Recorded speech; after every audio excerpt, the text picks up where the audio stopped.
Good afternoon, everyone.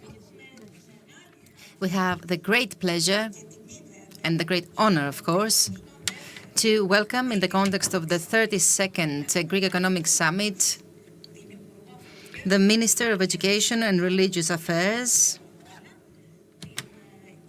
Ms. Niki Kerameus. And I would like to wish her all the best for her name day that she celebrated on Monday. Ms. Kerameus is always present in our summits, and allow me to tell you that in 2019, when we had the great pleasure to have physical participation in our conference, we had published this wonderful magazine, as you can see. And you can see the picture. You can see Ms. Kerameus, and yes, this was your initiative, a very important initiative, because we put the students at the heart of everything we do. I believe it was very important indeed, because you heard, thank you very much, because you heard the people who are producing the work. You decide what the work must be, and there are other people who put it in practice. So this year, 2 years later, and in the midst of this unprecedented crisis that has created a lot of problems, but at the same time many opportunities, the situation in education has been shaped through the course of digital transformation and constant adaptations to new data and the new reality. And of course, I'm not talking only about education, I'm talking about many other aspects of our life. A few days ago, you presented the context for the modernization of curricula through the announcement of 166 new programs pertaining to what we are teaching and how we are taught.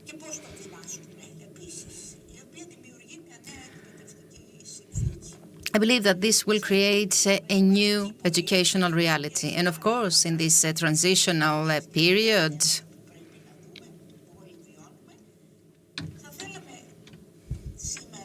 there have been many developments. So we would like you today to talk about the most important parameters of this project, what will change, what new will come along, and how a new educational process will be created. And we should not forget that what we call entrepreneurship, development of entrepreneurship, innovation, whatever, starts from education. And of course, education starts from home and then goes on until the students graduate from school. And then it continues in the context of the company that one works. So I would like to give the floor to you straight away. First of all, thank you very much for inviting me. I would like to thank the organizers and you personally. It is a great pleasure to be here with you in order to talk about topics pertaining to education. You touched upon one of the most important issues because it pertains to the meaning of education, what our students learn, how they learn it. When we are talking about curricula, we're talking about the material, the school material. In other words, what is included in our books that are used in our schools, how these books are used, and what is taught to the students. Indeed, last week, along with the Prime Minister, we presented 166 new curricula. Most of these are new. Approximately 40 are updated ones. And I would like to stress at this point that we are building on the efforts of previous governments. And this is why now we have decided to intensify this effort. And by the way, I would like to thank the Institute of Educational Policy because it made a very important contribution to our efforts. So, what we teach will change. What do I mean by that? That we modernize the content. We place particular emphasis on interdisciplinarity. For example, in philosophy, we now incorporate bioethics, the ethics of artificial intelligence. In other words, we have changed what is taught to our students, but also we changed the way we teach it.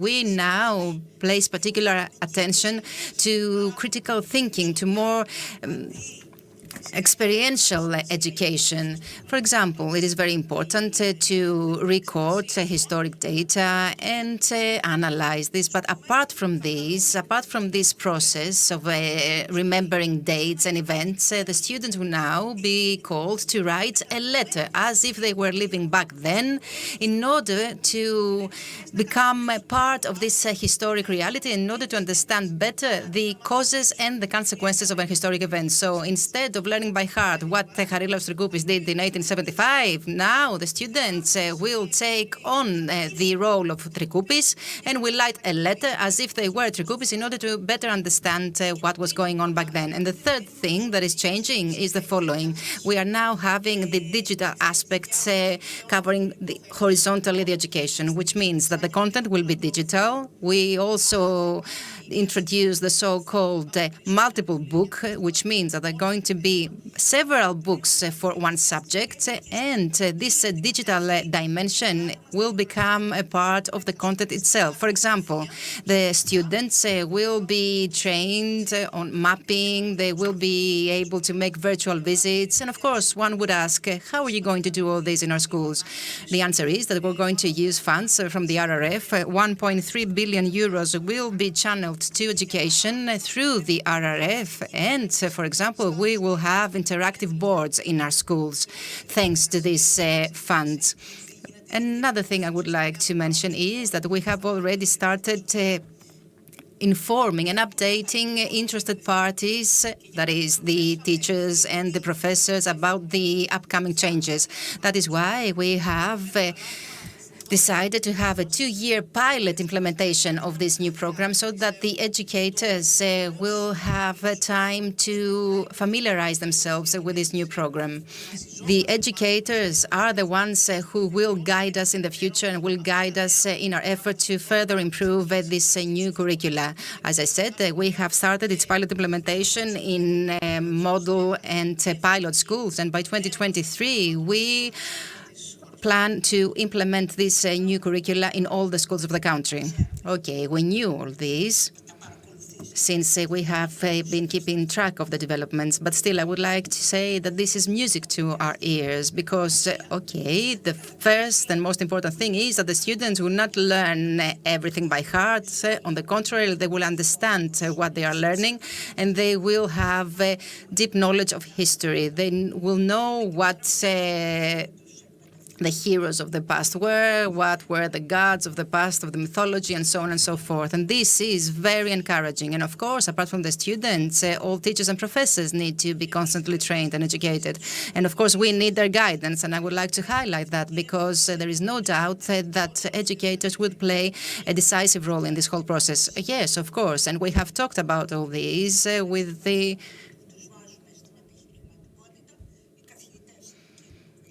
other interested parties, all of whom have agreed that the professors will play a very important role. Next year, in the context of the 33rd Economic Summit, we hope that you will make us the honor of presenting to us the results of the implementation of the program.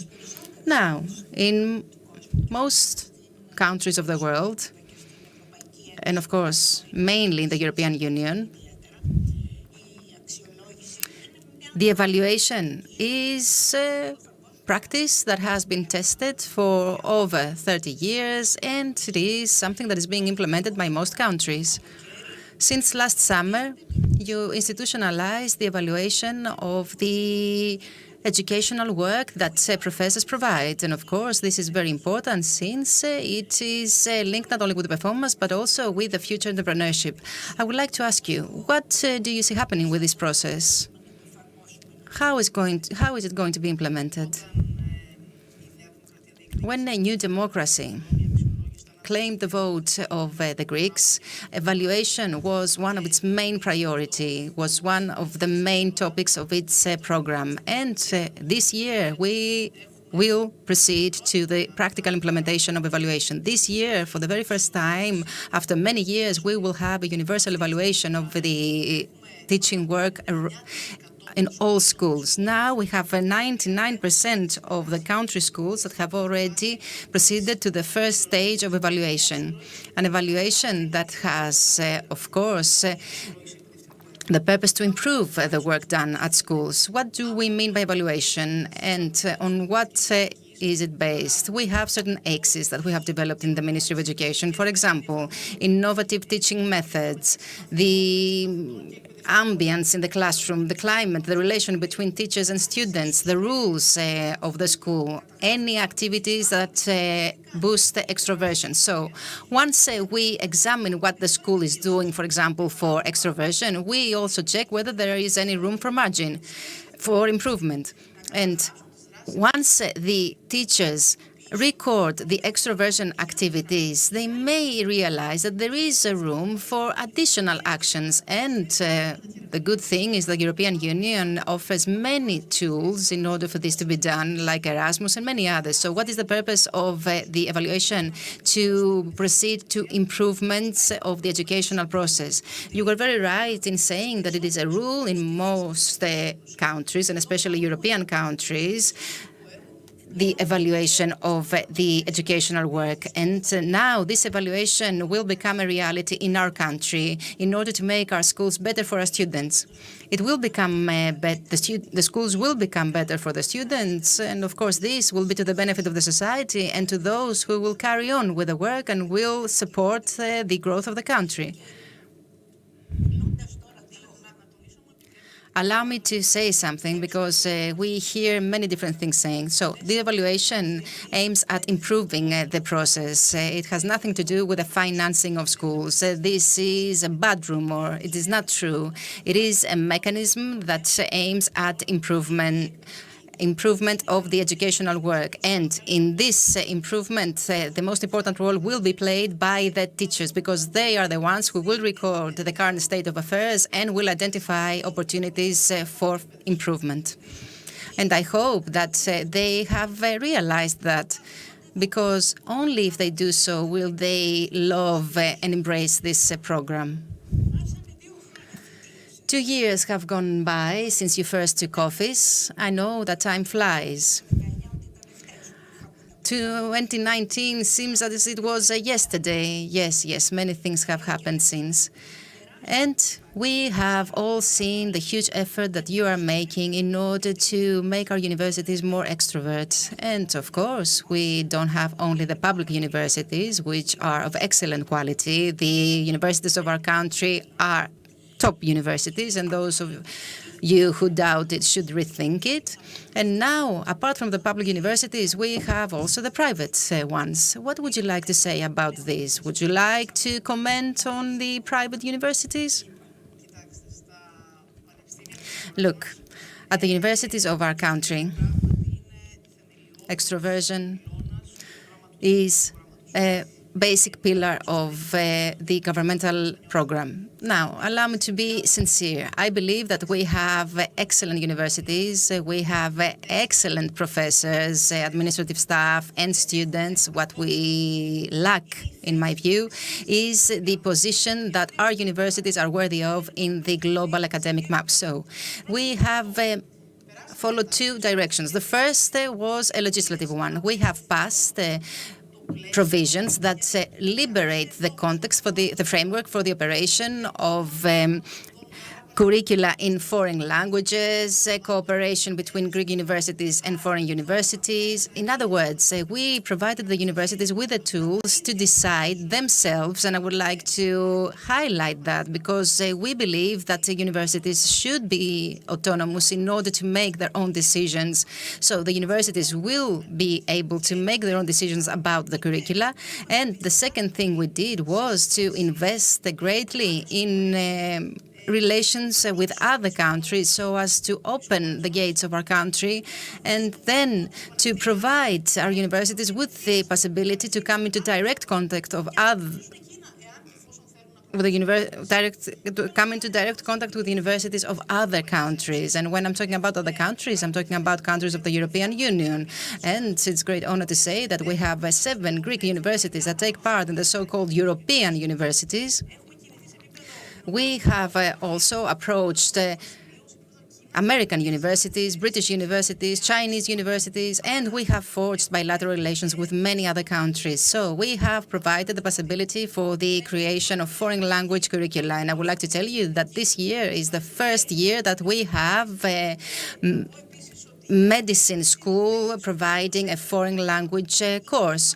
And we had over 1,000 applications in order for students to take part in this program. So it is a program that is in English. It is addressed to non-European and non-Greek citizens. It, of course, has tuition fees, which means that the universities will get some revenues and will, at the same time, allow the university to become more extrovert. The National Kapodistrian University of Athens also has introduced an English language medical department. And, of course, we have announced a series of cooperations. A few days ago, the National Technical University of Athens announced a cooperation with the Columbia University. The National Kapodistrian University of Athens has announced a cooperation with Yale, Johns Hopkins with the University of Ionia, and many other cooperations that have already become a reality. And I believe that this is very optimistic, and I would like to thank the universities because all of them, all of the universities of the country, without exception, take part in this effort, which I deem very important since it allows us to showcase the wealth and the value of our universities. Allow me to add one more university where I have the honor to be part of the Board Advisory Council. I'm talking about the Economic University that provides the international MBA for some years now. And there are foreign students. Of course, the university has revenues from that program. And, of course, we have the Agronomic University.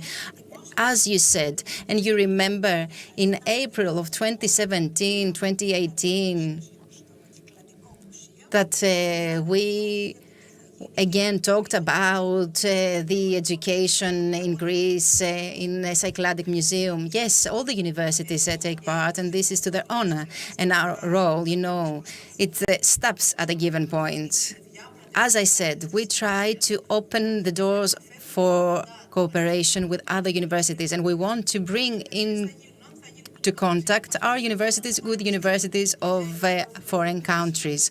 Of course, the choice lies with the universities, but what we want to do is to provide them with the necessary tools so as to be able to make this approach and this cooperation.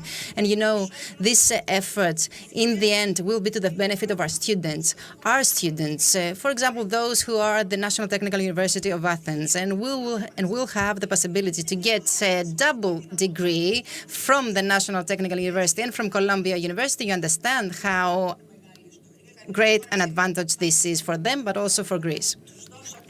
Yes, you gave them the incentives. We should not forget that. We do whatever we can, and we provide them with any necessary means in order to facilitate the work. We have excellent universities doing excellent work, and we are here to support them. And since we have only 5-6 minutes, which are very, very few, we could talk for over an hour about this issue. Allow me to say one last thing. Recently, we heard that you will take part in the high-level group of the United Nations on sustainability and sustainable growth under the title Mission 437. Could you please describe what is the action plan until 2030, which seems a long time ago, but in reality isn't? So what is the action plan on the basis of which sustainable growth will be promoted? Indeed, it was a great honor. That is, of course, credited to our teachers, to our students, to all the members of the educational community. The fact that Greece now takes on a more leading role in the shaping of international education policy is very important. The United Nations have set some very specific targets about education that will aim to sustainable growth, of course, and education which, apart from conveying knowledge, which is always the primary objective of any educational system, will place particular emphasis on the development of skills, on how, in other words, we will create the people who will be more complete personalities and more responsible citizens once they become adults. So in that context, our country is following a policy for the last 2.5 years that is fully harmonized with this objective. What do I mean? In our schools, we have already started several activities that focus not only on knowledge, but also on the development of skills. And I mean by that critical thinking, empathy, problem resolution. How do we do that in practice? I will explain myself. We have introduced new subjects and new thematic units in the curriculum. So just as someone learns mathematics, history, and ancient Greek, in the same way, they will learn about road safety, robotics, entrepreneurship, sexual education. All the students will learn about different topics so that they will be better equipped for their adult life. So all these thematic units have been introduced from the elementary school, from the age of 4 up until middle school, that is age 15. One thematic unit has to do with sexual education, with lifestyle. The second axis has to do with the environment, protection of the environment, climate change, prevention from natural disasters. The third axis has to do with social rights, respect of the other, respect of diversity, voluntarism. And the fourth axis on which we have based this new curriculum pertains to entrepreneurship, robotics, and many other things that pertain to the future professional life. So all these different axes have led to specific activities that are open to all ages, as I said, from the age of 4 to the age of 15. Now, this initiative has been acknowledged as one of the most innovative approaches that aims at developing complete personalities. And I would like to highlight the following, that we place particular emphasis on this dimension because, okay, we want our children to have the necessary knowledge, but our children will become adults in 2035 when it will be even more important for them to be able to adapt to new realities and to new data.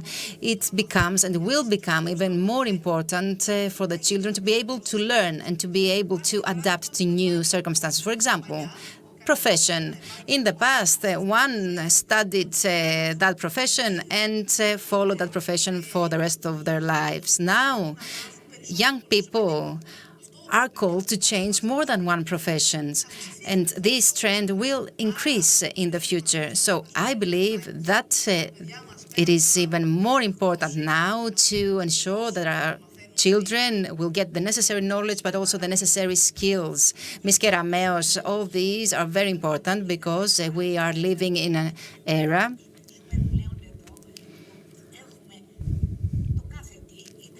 in which artificial intelligence, Internet of Things, ESG, what have you, is interrelated, and which means that what our children need to understand is that they have to be flexible, they have to be able to change and to adapt to new circumstances. So this can be ensured only by education. Education will make the necessary changes and create the citizens of the future. Education will give a boost to entrepreneurship, and the fact that everything you have announced starts from an early age, from the elementary school, I believe is very important. So thank you very much for sharing with us the changes that will take place in our schools, in our universities. We hope that in the coming 2 years that you will be in office, you will get even more results. And we wish that next year you will honor us with your presence in the context of the 33rd Greek Economic Summit in order to talk about the results of these activities. And maybe we will have with us some of these kids here that will be businessmen by next year. I hope so as well. I hope so. It's very important to underscore the role of our students, of the young people, and it's always advisable to have a fruitful dialogue with them. And of course, we're not going to wait a year to go by in order to have a discussion. In the meantime, we will have more opportunities to meet since we have the Committee for Education, Innovation, and Entrepreneurship in the AmCham, so we will be in touch. So thank you very much for your intervention. We have 40 seconds to go. If you would like to add something, you are free to do so. Everything you said has been very interesting, and I'm sure that the people who are following the conference have been truly impressed by everything you shared with us. Thank you very much. Thank you. We are always on your side for everything you may need. I thank you very much. Thank you.